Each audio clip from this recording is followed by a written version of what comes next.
sahabat inovasi, jumpa lagi bersama saya Yosifah Trianti dari Badan Litbang Provinsi Sumatera Selatan dalam acara One Day One Innovation. Satu hari, satu inovasi, tiada hari tanpa inovasi. Sahabat inovasi, saat ini inovasi menjadi sebuah keharusan. Dunia terus berubah, maka kita pun harus adaptif dan inovatif. Untuk menginspirasi, kami hadir dengan para inovator hebat dengan inovasi-inovasinya dalam acara One Day One Innovation. Nah, sahabat inovasi, saat ini kita sedang berada di SMA Negeri Sumatera Selatan. Nah, tentu saja narasumbernya adalah anak-anak muda yang tentunya sangat inovatif. Nah, di podcast kita kali ini kita telah kehadiran seorang narasumber, dua orang narasumber yang tentunya sangat smart sekali dalam berinovasi. Nah, langsung saja kita sapa, yaitu ada Rifki Septian dan Lili Dwi Sapitri. Nah, seperti apa inovasinya? Ikuti perbincangan kami dengan kedua narasumber kita kali ini. Baik, langsung saja kita sapa. Selamat datang adik Rifki sama adik Lili. Oke. Apa kabarnya hari ini? Alhamdulillah. Sehat ya. Aktivitas sekolah masih terus ya. Oke, baik. Nah, sampai inovasi ini judul inovasinya Cindol. Nah, ini Cindol ini apa ya? Langsung saja kita tanyakan ya. Oke, baik. Ke Lili dulu atau terserah ya, nanti yang jawabnya siapa aja ya, bisa ya. Nah, ini inovasinya namanya Cindol. Nah, ini apa inovasinya dan apa sih yang menjadi latar belakang munculnya ide membuat inovasi ini? Baik, terima kasih atas kesempatannya. Jadi Cindol itu adalah sebuah akronim, yaitu Culture Indonesian Doll, dan kami tambahkan for future. Yang dimaksudkan dengan Culture Indonesian Doll itu adalah boneka ini adalah boneka yang merepresentasikan sebuah budaya yang saat ini saya pegang, yaitu budaya dari provinsi kami, daerah Sumatera Selatan, atau Aisan Gede, baju adat atau pakaian adat provinsi Sumatera Selatan. Kemudian for future itu maknanya adalah boneka kami ikut berkontribusi untuk mengurangi limbah sampah plastik. Okay. Ya, jadi boneka ini kami buat dengan bahan dasar sampah plastik yang sudah dijelaskan di awal tadi. Melihat dengan di sekitar kita terkhusus itu banyak sekali limbah sampah plastik yang belum dimanfaatkan secara maksimal. Terkhusus karena kami tinggal di asrama SMA Negeri Sumatera Selatan, tentunya ada tempat tersendiri, yaitu kantin yang memproduksi atau menghasilkan limbah sampah plastik hasil dari pembelian bahan makanan. Dari situ kita melihat bagaimana solusi untuk mengurangi limbah plastik, karena yang kita tahui bersama bahwa masalah limbah sampah plastik ini menjadi masalah global di era sekarang. Jadi kita berinisiatif untuk mengurangi limbah tersebut dengan menciptakan suatu inovasi, yaitu menciptakan produk rajut yang berbahan dasar limbah sampah plastik. Oke, sangat mulia sekali ini ya. Selain kita bertujuan untuk mengurangi sampah plastik yang memang menjadi permasalahan ya di tentu saja tidak hanya di negara kita ya. Memang sampah karena sifatnya kan sulit untuk terurai. Nah, jadi karena itu ini menjadi latar belakang pembuatan boneka rajut ini. Dan ini benar-benar limbah sampah plastik ya yang dipakai ya. Oke, baik. Nah, ini Rifki sama Lili tentu saja melakukan inovasi ini ya, pasti punya tujuan dan sasarannya ini apa? Ya, baik, seperti yang kami bilang sebelumnya, itu tujuan utama dari inovasi ini adalah untuk mengurangi atau ikut berkontribusi secara langsung mengurangi limbah sampah plastik yang ada di sekitar kami, bahkan di Indonesia. Kemudian kami ingin memanfaatkan skill prajut sehingga kami dapat membuka lapangan pekerjaan bagi mereka. Oke, baik. Jadi memang ternyata memang karena untuk mengurangi sampah gitu tujuannya ya, dan juga ini adalah untuk selain itu juga adalah membuka lapangan pekerjaan. Jadi ini memang boneka ini sebenarnya tujuannya ada sasarannya juga adalah mungkin anak-anak muda ya, yang mempunyai hobi merajut. Oke, baik. Nah, ini sejak kapan mulainya ide inovasi ini? Ide ini dimulai dari tahun lalu saat melihat di sekitar lingkungan sekolah itu banyak sekali sampah. Di situ kita berinovasi bagaimana sih untuk cara untuk mengurangi sampah tersebut. Nah, dan kami kebetulan saya memiliki skill merajut. Dari situ saya bagaimana menciptakan sebuah karya rajut yang bisa mengurangi limbah sampah plastik. Selain itu diketahui juga ternyata siswa-siswi SMA Negeri Sumatera Selatan banyak yang memiliki bakat merajut. Nah, jadi kami coba membuat inovasi produk rajut dari bahan dasar limbah yang kemudian kami ikutkan di dalam sebuah kompetisi. Untuk kompetisi yang pertama itu kami ikutkan di Fiksi Competition. Memang belum menjadi rezeki kami untuk menjadi the winner, tapi kami coba ikutkan lagi di salah satu kompetisi yang diselenggarakan oleh Universitas Pertamina dan alhamdulillah kemarin mendapatkan juara 3. Itu berawal dari situ kami terus meningkatkan semangat untuk membuat inovasi ini. Jadi memang sudah dari tahun lalu ya ini berinovasi untuk boneka rajut ini. Nah, kalau prosesnya sendiri seperti apa? Karena seperti yang kita tahu kalau biasanya kita merajut itu kan pakai benang rajut ya. Pasti gimana ini? Apa lebih gampang atau justru lebih susah? Baik, yang pertama-tama untuk membuat boneka rajut ini, pertama kami memilah sampah terlebih dahulu. Kami memilah sampah warna apa yang bakal kami gunakan. Seperti di sini kami bakal menggunakan warna putih, warna merah, kemudian warna sampah plastik warna kuning. Setelah kami pilah, kami cuci terlebih dahulu, kemudian kami keringkan. Setelah kami keringkan, kami gunting, memanjang, kemudian setelah kami gunting, hasil guntingan tersebutlah yang dapat menggantikan benang wool yang biasa digunakan untuk merajut. Dan jika ditanya apakah ini lebih sulit, of course ini lebih sulit karena there are many steps that we should do. Tadi yang sudah dijelaskan, mulai dari pengumpulan sampah hingga pemilahan sampah yang sesuai dengan produk yang akan kita buat. Selain itu juga karena benang yang kita gunakan ini merupakan benang dari sampah plastik, of course itu lebih keras dan lebih sulit diatur untuk membentuk suatu kerajinan rajut dibandingkan dengan bahan dasar benang rajut yang seharusnya.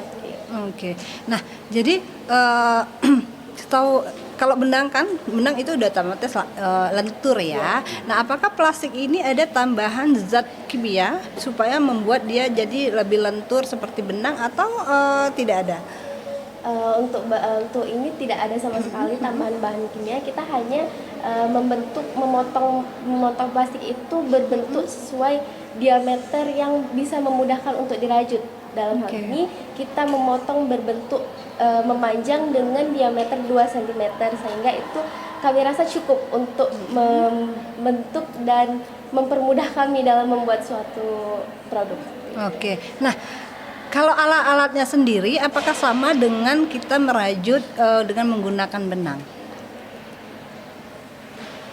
Ya, untuk alatnya sendiri itu sama seperti kita menggunakan benang biasa. Namun bedanya itu cuma di benangnya saja. Benang yang kami gunakan itu menggunakan benang dari sampah plastik. Jadi ini benang jarumnya itu jarum rajut seperti biasa ya? Iya, jarumnya sama. Baik. Nah, ini kan kantong plastiknya yang seperti apa memang dipilih kantong plastik yang cukup besar atau kantong-kantong yang kecil pun bisa dimanfaatkan? Untuk kantong plastik itu sendiri kami tidak ada bentuk terkhusus, namun untuk kantong plastik yang lebih besar itu bisa lebih panjang untuk benangnya. Jadi kami tidak memerlukan banyak waktu untuk menggunting benangnya. Kalau yang kecil itu benangnya lebih pendek.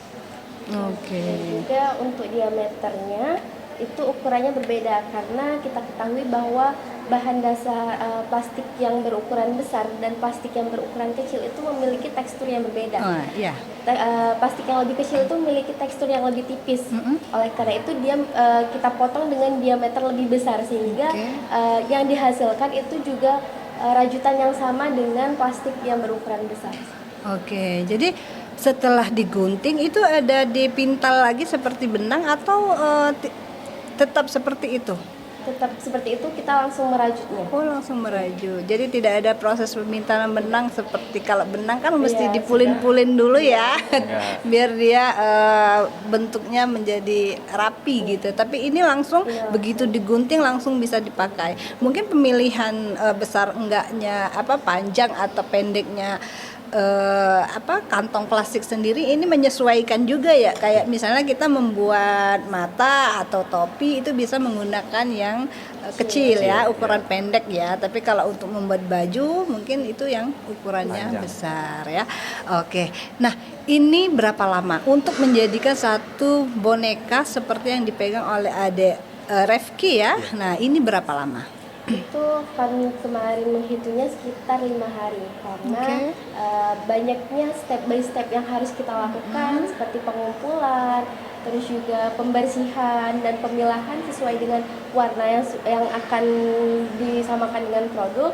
Selain itu juga pemotongan dan perajutan, itu sekitar 5 hari untuk menyelesaikan satu boneka. Oke, kalau boleh tahu nih sampai inovasi ini untuk menghasilkan satu boneka itu berapa lembar kertas yang diperlukan? Plastik ya? Plastik yang diperlukan. Kurang lebih berapa? Untuk kisaran banyaknya sampah plastik yang kami gunakan, untuk bentuk tubuhnya itu sekitar kantong plastik putih yang besar itu sekitar 3, kemudian yang besar, kemudian yang merah itu kami gunakan karena kami menemukan yang kecil-kecil, jadi kami memerlukan yang cukup banyak untuk warna merah. Kemudian untuk warna kuning karena ini seperti hiasan tambahan, jadi kami tidak memerlukan banyak untuk warna kuning. Kemudian untuk matanya sendiri itu kami menggunakan satu kantong plastik kecil warna hitam. Oke, jadi cukup ini ya penggunaannya juga nggak terlalu banyak sebenarnya ya. Dan limbah plastik juga tersedia cukup banyak tentunya di lingkungan kita ya. Oke, baik. Nah, ini dalam melakukan pembuatan inovasi boneka rajut berbahan plastik ini, kesulitan yang paling ditemui ya, yang paling sering ditemui itu apa? Ya, yang pertama dalam masalah pemilihan, kami seringkali menemukan sampah plastik yang begitu kotor, jadi sangat susah untuk dibersihkan. Kami memilih yang tidak terlalu kotor, jadi kami bisa cuci dan bisa keringkan. Untuk proses pembuatannya sendiri ya karena ini dirajut dan tekstur yang telah dijelaskan oleh teman saya tadi, tekstur dari benangnya itu cukup sulit untuk dirajut. Oke, iya. Selain itu juga karena kita membuat karya rajut, yang kita ketahui bersama bahwa karya rajut itu merupakan karya yang tergolong rumit. Jadi waktu yang diperlukan untuk membuat suatu produk itu juga lumayan lama. Oke, ya karena dia sangat Iya, detil sangat sekali detail. ya, dan jadi dan harus hati-hati. Betul. Dan mungkin ini yang menjadi tantangan Tersendiri. tersendiri ya, dan ini juga yang bikin kesulitannya di sana ya, karena apalagi ketemu dengan kantong plastik yang tipis. Iya. Nah, ini rentan mungkin untuk putus. Nah, oke, tapi inilah menjadi tantangan tersendiri dan ini yang menjadi semangat adik-adik tentunya ya. Oke, baik. Nah, ini ke depan ya, ini kan udah jadi, ini bagus nih ya. Ini ke depannya inovasi ini rencananya mau seperti apa? Harapannya? Harapan. Iya. Besar harapan kami untuk memproduksi secara massal boneka rajut ini, tidak hanya dalam bentuk boneka, tapi kami juga akan memproduksi bentuk lainnya seperti souvenir dan lain sebagainya.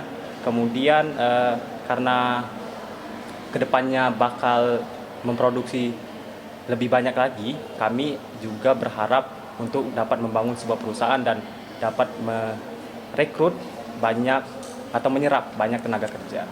Oke. Dan kami juga berharap bisa menciptakan pelatihan untuk membentuk new skill, which is skill merajut. Selain itu juga kami berharap untuk generasi muda Indonesia, marilah kita sama-sama peka terhadap problem di lingkungan sekitar. Betul sekali. Jadi karena sebenarnya inovasi itu berawal dari problem yang ada di sekitar kita. Nah, ini menjadi memancing daya kreativitas kita tentunya. Oke, baik. Nah, sebelum kita mengakhiri perbincangan kita kali ini ya, mungkin ada pesan-pesan yang ingin disampaikan adik-adik untuk tim pendukung inovasinya. Oke.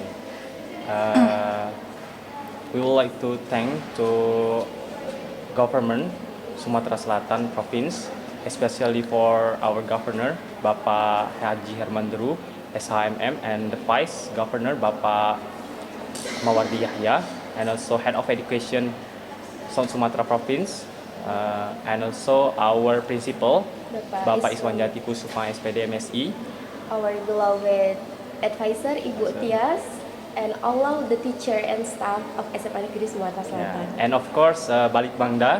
Thank you so much invite us, and we hope our innovation can menginspirasi teman-teman kami yang ada di luar. Yang kami harap kita semakin menjadi pemuda yang peka terhadap problem-problem di lingkungan. If we cannot do great things, we should do small things with the great way, because Indonesian is wedding our Innovation. action. Oke, baik, sahabat inovasi. Apa yang telah dilakukan oleh kedua adik kita ini tentunya sangat menginspirasi ya. Nah, ini memang mereka ada melakukan inovasi, yaitu dengan memanfaatkan limbah sampah plastik yang tidak terpakai. Nah, mungkin ini bisa menginspirasi adik-adik sahabat inovasi juga ya. Tentu saja banyak sekali ya problem yang ada di sekitar kita, dan banyak sekali juga limbah yang bisa kita manfaatkan untuk membuat suatu inovasi. Baik, terima kasih Refki dan Lili atas bincang-bincang inovasinya kali ini. Nah, tentu saja kami sangat mengharapkan kembali ya, sahabat inovasi juga pasti menunggu-nunggu nih inovasi apa lagi nih dari kedua adik kita ini, yaitu Rifki dan Lili ya. Mungkin di lain waktu kita bisa berbagi lagi untuk inovasi-inovasi lainnya. Baik, terima kasih kedatangannya ya. Semoga sukses. Oke, baik. Nah, sahabat inovasi, demikianlah perbincangan singkat kita dengan kedua adik kita ya. Semoga ini menjadi inspirasi untuk sahabat inovasi juga berinovasi tentunya dengan jurus 4S kita. Setiap orang adalah inovator, setiap masalah adalah peluang inovasi, setiap solusi harus sinergi, dan setiap inovasi harus konkret hasilnya. Salam inovasi. Salam inovasi.